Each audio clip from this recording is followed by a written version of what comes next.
通勤通学中の皆様、おはようございます。フクタの世界時事ニュースのお時間です。さあ、本日はですね、スター・ウォーズからの話題になります。今回ですね、フォーブスのキャロライン・リードさん、現在ね、頑張っておりまして、スター・ウォーズ、スカイウォーカーの夜明けの最終的な制作費を割り出したというんですね。ちょうどね、この番組で、インディ・ジョーンズ5の制作費というのが、莫大なものになってきたという話題、見たばかりでしたが、今回はですね、それよりもはるかに高い制作費というのが判明しました。これによりですね、この作品、興行だけを見ると、利益が出ていないだけではなく、とんでもない赤字になっているということになります。本日は一体何が起きているのか、詳しく見ていきたいと思います。この番組は、海外のホットな時事ニュースをお届けします。通勤通学のお供にちょうどいいチャンネルとなっていますので、ぜひチャンネル登録お願いします。さあ、それでは本題です。こちらね、見えておりますが、今回ですね、前回のインディ・ジョーンズ5の話題に引き続きまして、スター・ウォーズ、スカイウォーカーの夜明けの正確な制作費というのが明らかになりました。で、以前のね、インディ・ジョーンズ5の制作費、これがね、約4億ドルになっていたということで、これはこれでね、大変驚きましたが、今回ですね、このスター・ウォーズ、スカイウォーカーの夜明け、このようになりました。スター・ウォーズ・スカイウォーカーの夜明けの制作費が6億ドルに迫るということで、ね、カジュアルに2億ドル上がりました。これ大丈夫なんでしょうか月曜日、2019年公開のスター・ウォーズ、スカイウォーカーの夜明けの総制作費が5億9370万ドル、約4億5020万ポンドに達し、史上3番目に高額な映画になったことが明らかになった。で、これね、史上3番目とありますが、ちょっとね、これについては補足がありますんで、後ほど詳しく見ますね。この SF シリーズ第3作目を手掛けた制作会社の費用は、昨年さらに1010万ドル増加し、ディズニーが手掛けた最初のスター・ウォーズ作品、フォースの覚醒の4億5020万ポンドにほぼ並ぶ額となった。さらに今年初めにガーディアン紙が報じたジュラシック・ワールド・ドミニオンの制作費、これ放題が新たなる支配者ですね。この制作費4億5360万ポンドをわずかに下回る水準となっている。ということでですね、ちょっとね、ここまで一旦整理しますが、まずですね、今回、このね、2019年公開のスター・ウォーズ・スカイウォーカーの夜明けですよ。皆さんご覧になりましたか？この総制作費が最終的に5億9070万ドルになったことが判明しました。そしてこれが史上3番目に高額な映画になったというんですね。で、以前ですね、こちらですね、制作費が高額な映画一覧、こちらのリストというのを参照していたんですが、これね、日本語のページとなっておりまして、実はですね、これ、情報がね、かなり古いものだったようです。つまり以前の動画でもね、実際にデッドラインが言っていた制作費よりも1億ドル違いましたという話がありましたが、それらの数字がね、更新されてない上に、最近の作品というのも入っていなかったんですね。でですね、こちらそのね、最新版のリストを探してきました。それがね、こちらになるんですが、ここね、数字一気に更新されてるでしょ。で、このリストではね、スカイウォーカーの夜明けが1位になっていて、その下ね、ジュラシックワールド2作品があり、さらにその下にスター・ウォーズがあるという並びになっているんですが、つまりね、ここもまだ更新されていないということです。これ数字がね、どんどん更新されていくので、このリストの更新が追いついてないんですね。で、現状はですね、先ほどの記事にもありましたが、このね、ジュラシックワールドドミニオン、新たなる支配者ですね。これが史上最高額ということになっているようです。最近提出された資料によると、2022年公開のジュラシックワールド新たなる支配者には、イギリス関税庁から8910万ポンドの支払いが行われたことが判明した。これは2007年に英国映画インセンティブ制度が始まって以来、映画として最大の還付額と見られている。ですので、このリストにある2番目、このジュラシックワールドが実はね、この一番上にいる。これが最新の状況になっているというわけですね。そして今回ね、判明いたしましたこちらのスカイウォーカーの夜明けは、このね、ジュラシックワールドよりも若干低い。若干ですよ、皆さん。若干低い。総制作費5億9070万ドルになっていたと。これは現在のレートの日本円で約891億円になります。ね、どうかしてるでしょ。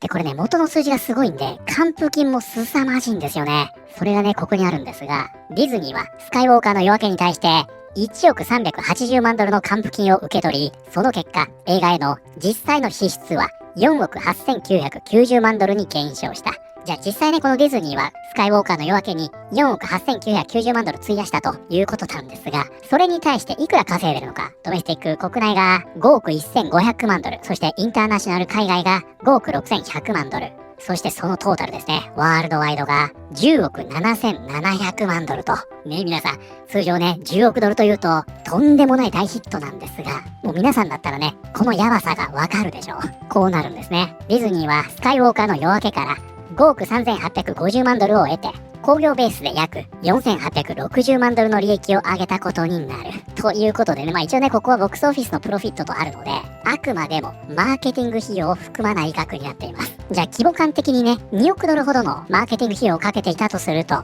総制作費は5億9300万ドルと言われていますから、ここから控除額を引きまして、実質の制作費というのは4億8900万ドルになります。ここにマーケティング費用2億ドルが乗って、トータルの支出は6億8900万ドル。そしてスタジオの取り分はこちらのワールドワイドから約 50% となりますから、総支出からこれを引きまして、約1億5000万ドルほどの赤字が出ていると。こういう計算になるんですね。だからね、こういった作品が一見するとね、10億ドルを超えて大ヒットに見えてはいますが、事実上、少なくともこの興行だけを見れば、利益が出ていないんですね。だからここから計算しますと、このね、スター・ウォーズ、スカイウォーカーの夜明けというのは、約13億ドルが損益分岐点だったと。こういう計算になりますよね。なので規模感的にはこのプロジェクトというのは最低でもこちらアベンジャーズ15億ドル、ワンチャンこちらですね、インフィニティ・ウォー20億ドル、このぐらいの興行収入がないとダメだったというわけなんですね。こちらスター・ウォーズのファンカウント、これを伝えています。ここね、誰かいますね。バカ者と言われています。続3部作の中では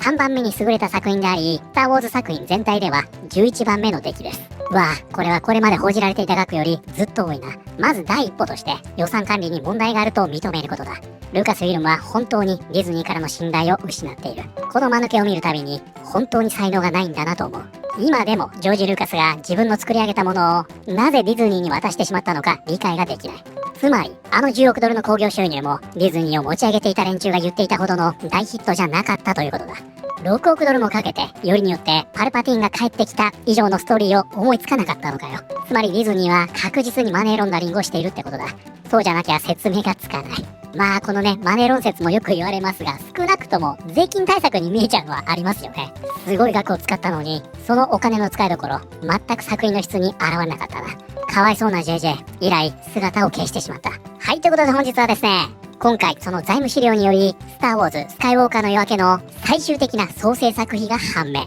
この額が約6億ドルに上っていたという話題を見てまいりました。いかがだったでしょうか。いやー、いかがですか。すごいでしょ。だからね、一概に興行収入10億ドルなんて言ったって、特にディズニーの場合はね、その制作費が半端ないんで、これがヒットと呼べるかどうかというのは全くわからないということですよね。だからね、以前も少しお話ししましたが、ルーカスフィルムの買収額をこのスター・ウォーズの興行でね、全くペイできていない。元が取れてないと。この話も納得ですよね。で、現在ですね、こちらにもあるんですが、